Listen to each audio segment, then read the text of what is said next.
Om Swastiastu, Om Anubhadra Kratau Yantu Wiswata. Semoga saat ini saya menemui sahabat, para guru, para nabi, para pandita, pinandita, pemangku, semeton, sedharma, seluruh Nusantara dalam keadaan baik, dalam keadaan sehat, dalam keadaan kuat dan penuh dengan semangat menjalani kehidupan ini. Ini alasannya kenapa kita harus berhenti berdebat dan meributkan tentang perbedaan keyakinan, perbedaan agama, perbedaan kepercayaan. Mari kita pelajari, mari kita pahami, sehingga kita akan mampu memiliki perspektif yang benar di saat kita menilai orang lain. Berdebat artinya itu sangat positif apabila untuk menggali dan memahami kehidupan ini lebih luas lagi. Tapi ketika itu menghasilkan energi-energi negatif, ingin mengalahkan orang lain, tidak mau mendengar bagaimana pendapat orang lain, itu sebaiknya dihentikan. Karena itu akan sangat menguras energi dan efeknya sangat negatif dan vibrasinya sangat jelek, sangat buruk, bahkan hanya akan menyisakan sampah-sampah di dalam pikiran dan hati kita dan menjauhkan diri kita kepada getaran-getaran suci ketuhanan. Nah, jadi diskusi untuk kepercayaan orang lain menjadi pendengar yang baik, itu adalah bagian yang paling penting untuk dikembangkan di dalam kehidupan ini. Karena kita hanya akan menjadi sempurna apabila kita mampu mendengar, menyikapi, menerima, memahami, mengerti bagaimana perasaan orang lain, bagaimana pandangan orang lain, bagaimana pemikiran orang lain, bagaimana opini orang lain, bagaimana persepsinya, dan itu menjadi sebuah kekayaan di dalam diri kita. Bukan dengan cara berdebat. Jadi, ini bukti-bukti saya akan memberikan berbagai macam pandangan. Mari kita pelajari sama-sama.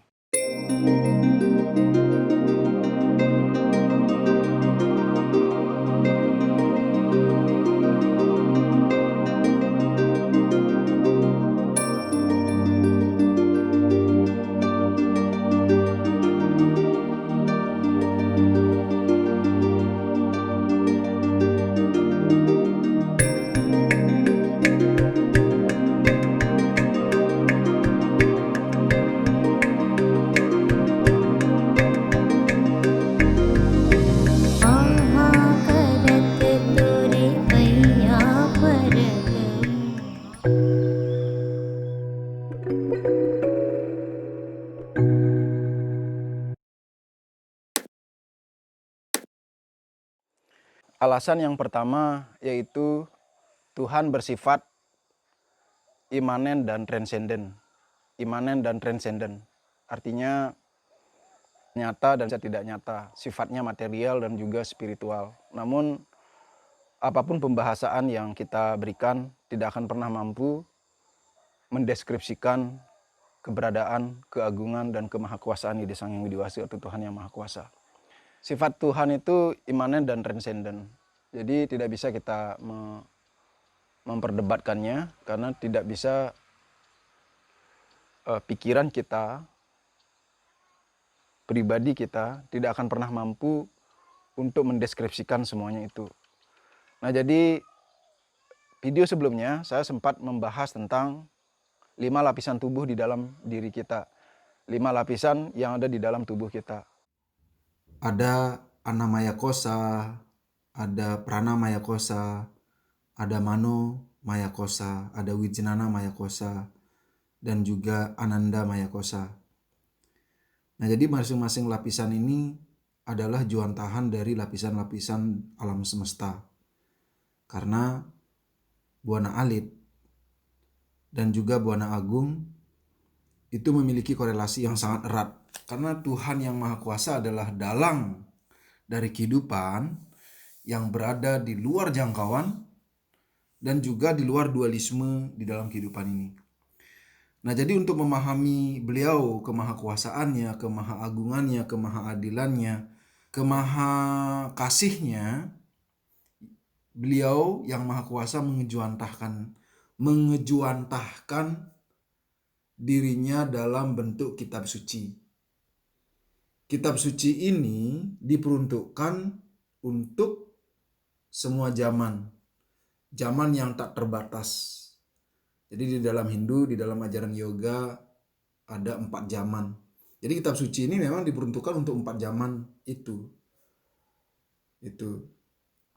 Nah, jadi untuk manusia mampu memahami kemahakuasaan dan juga buana agung itu bisa atau dapat memahami ke dalam diri atau ke diri sendiri. Nah, karena itulah kenapa lapisan-lapisan di dalam tubuh manusia yang kita miliki ini itu sebetulnya juantahan ataupun refleksi atau replika atau cerminan dari makrokosmos atau buana agung. Nah, itulah sebabnya kenapa di dalam tubuh kita itu memiliki unsur-unsur panca maha buta. Kemudian memiliki lapisan-lapisan 7 cakra. Kemudian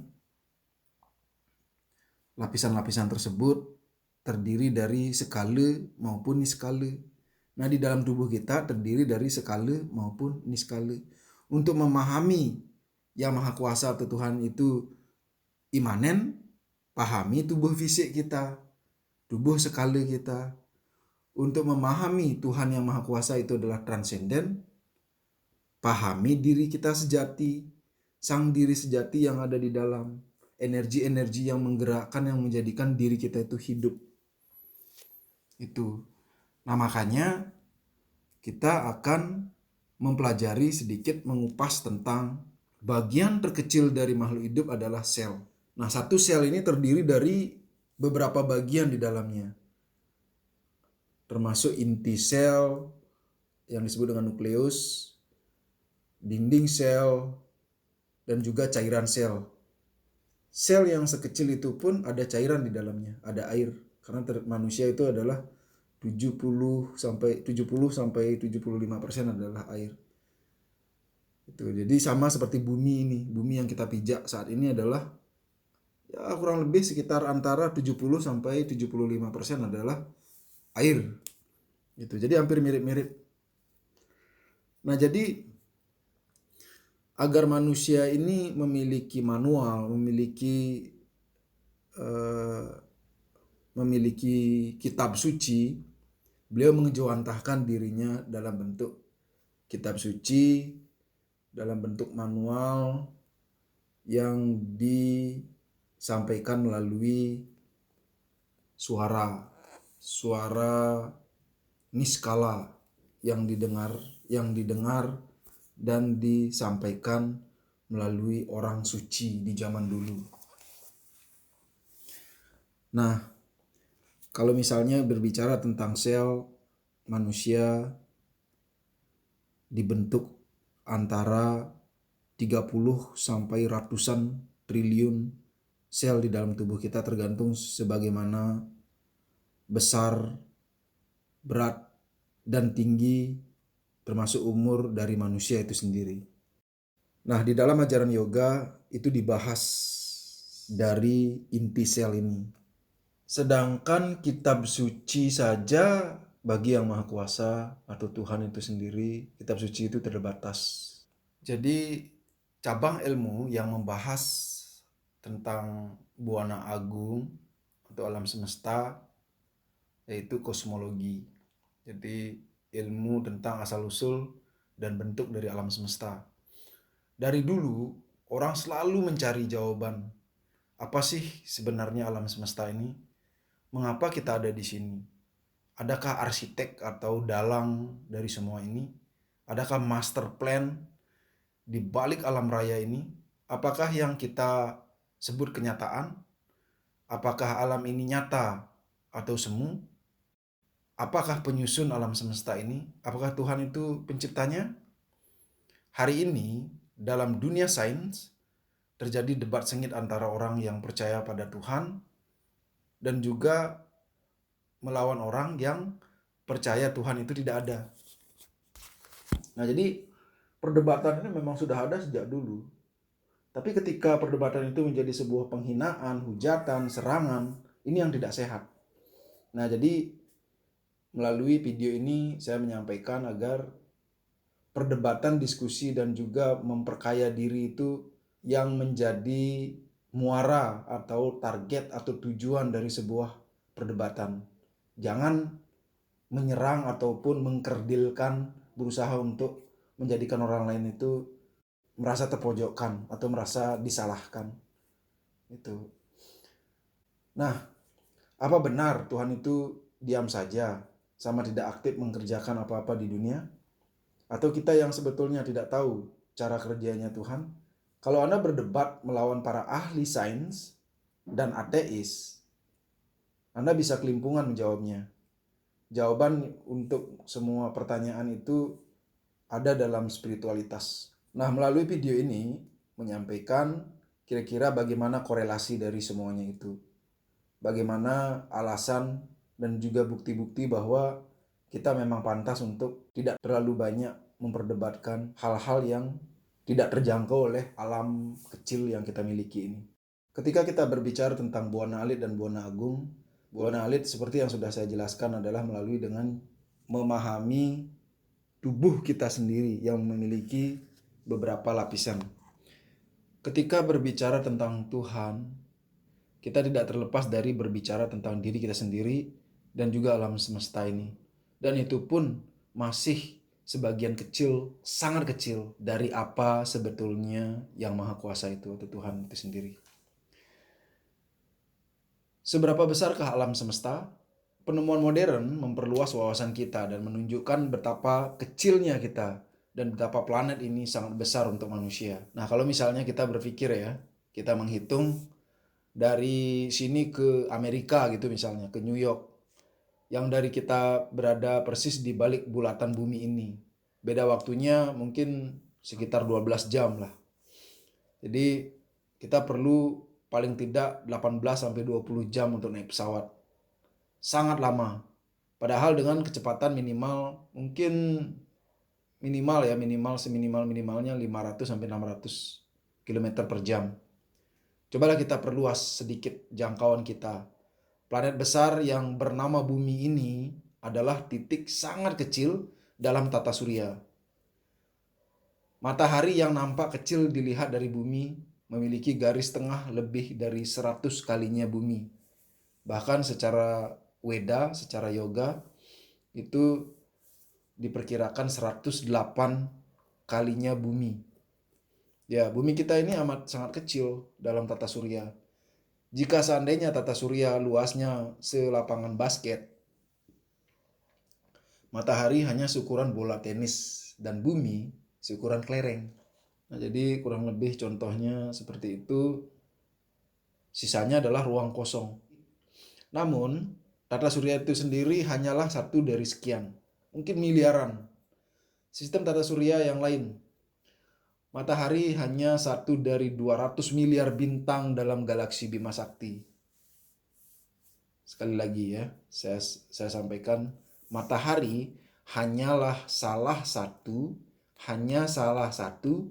dari 200 miliar bintang dalam galaksi Bima Sakti. Satu galaksi, matahari hanya satu dari 200 miliar bintang dalam galaksi Bima Sakti. Masih banyak bintang lain yang ukurannya berlipat-lipat kali matahari. Jarak antar bintang itu paling dekat sekitar 2-5 tahun cahaya. Cahaya bisa berjalan 300.000 km per detiknya. Satu detik cahaya sampai mana? Jarak Jakarta-Bandung aja hanya 150 km-an lah. Kalau misalnya dengan mobil bisa ditempuh 2 jam. Itu dengan jarak 150 km.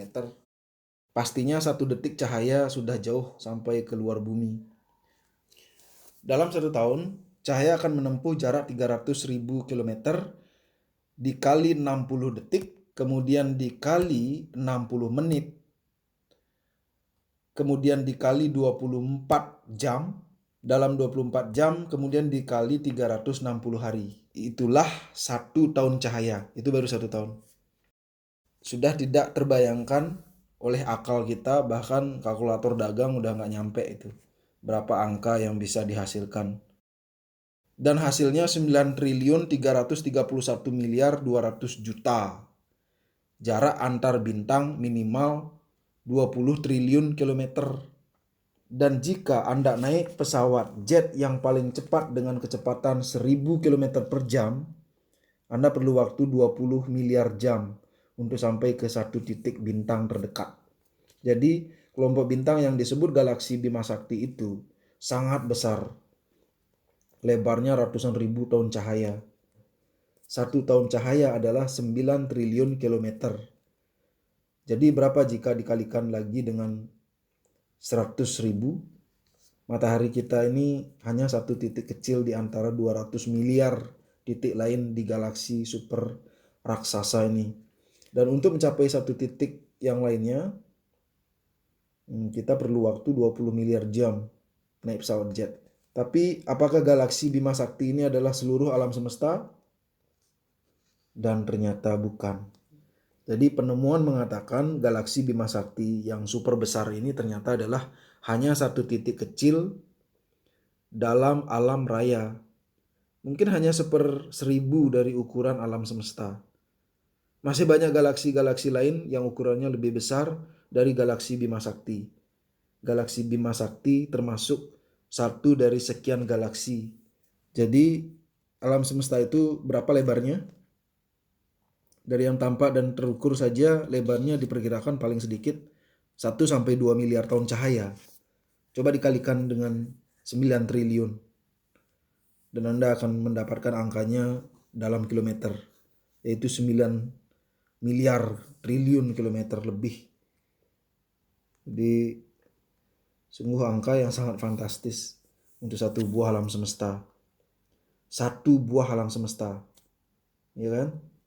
Gimana kita ngomongin alam semesta, ngomongin Tuhan, dan kemudian berdebat ngalor ngidul, berdebat kusir sana sini, yang pada akhirnya malah tidak menghasilkan apa-apa.